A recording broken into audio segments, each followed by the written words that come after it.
बिहार में एनडीए के लिए मुसीबतें दिन प्रतिदिन बढ़ती जा रही हैं। अब जो बड़ी मुसीबत खड़ी कर दी है वो मैथिली ठाकुर ने खड़ी कर दी है। मैथिली ठाकुर का विरोध पहले पार्टी लेवल पर हुआ, अब उन्होंने एक ऐसा काम कर दिया है जिसके बाद मिथिलांचल यानी कि ये वो जगह है जहां पटना की चाबी सत्ता के यानी कि पटना की चाबी मिथिलांचल ही देता है। जैसे कहा जाता है कि अगर दिल्ली की सिंहासन पर बैठना है तो उत्तर प्रदेश को जीतना पड़ेगा।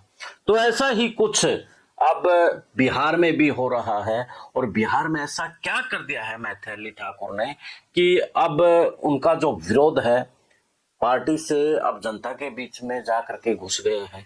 और जब जनता में विरोध हो जाए, जब उनके मान सम्मान के प्रतीक के साथ अपमान हो जाए, तो आप समझ लीजिए कि मामला अब गड़बड़ होने वाला है। तो क्या कुछ किया है मैथिली ठाकुर ने, इसी पर आज हम बात करेंगे। उससे पहले आप बताएं कि क्या लगता है बिहार में अब जिस तरीके से मैथिली ठाकुर को लेकर के आए, जो कार्यकर्ता, जो पदाधिकारी, जो नेता वहां पर काम कर रहे थे, उनको टिकट ना दी, तो क्या मैथिली ठाकुर जीत पाएगी? कमेंट में जरूर बताना चाहते हो। चैनल को फॉलो शेयर और सब्सक्राइब कर लेना।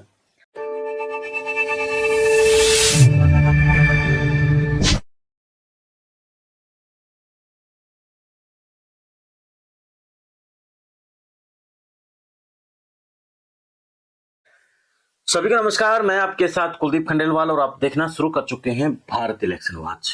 बिहार के चुनाव में बड़ी गर्मी इस वक्त आई हुई है। आरोप और प्रत्यारोप एक दूसरे के ऊपर लगाए जा रहे हैं। तो इस बीच जो नेता अब चुनाव के मैदान में हैं, उनकी खामियों के ऊपर जहां मीडिया अपनी तेज नजरें गड़ाए बैठा है, तो वहीं दूसरी जो विपक्ष की पार्टियां हैं वो भी अपने खास दूतों के मार्फत वहां से चीजें निकाल रही है कि क्या वीक पॉइंट है। उस वीक पॉइंट के सहारे उस नेता को, उस पार्टी को नीचा दिखाया जा सके। अब मैथिली ठाकुर ने अपनी ही विधानसभा में एक ऐसा कारनामा कर दिया जिससे मिथिलांचल यानी कि मिथिलांचल के लगभग 60 सीटें के आसपास आती हैं और उनके ऊपर बड़ा असर पड़ सकता है। पहले तो जो उत्तर प्रदेश की जो विधायिका है उसने उसका अपमान किया और उसके बाद मैथिली ठाकुर ने कर दिया। यानी कि लोगों में इस बात को लेकर के रोष है। तो क्या रोष है? जो पगड़ी होती है वो कहा जाता है कि हर किसी की मान और सम्मान होती है। हरियाणा में खंडका बोलते हैं, पंजाब में सिखों की पगड़ी बोलते हैं और बिहार में पाग उनकी मान और सम्मान की प्रतीक है। अब पंजाब में जब किसी सिख की पगड़ी को लेकर के कुछ कर दे तो मामला कहां तक पड़ जाता है वो आप समझ सकते हैं। तो ऐसा ही बिहार में हुआ है। और बिहार में जो एक पाग होती है यानी कि सिर के ऊपर पगड़ी, वो अपनी मान और सम्मान की प्रतीक मानी जाती है। और वहां जो यूपी की जो विधायिका थी उसने जाकर के कह दिया कि आपके यहाँ जो मान और सम्मान की प्रतीक है वो ये पाग है।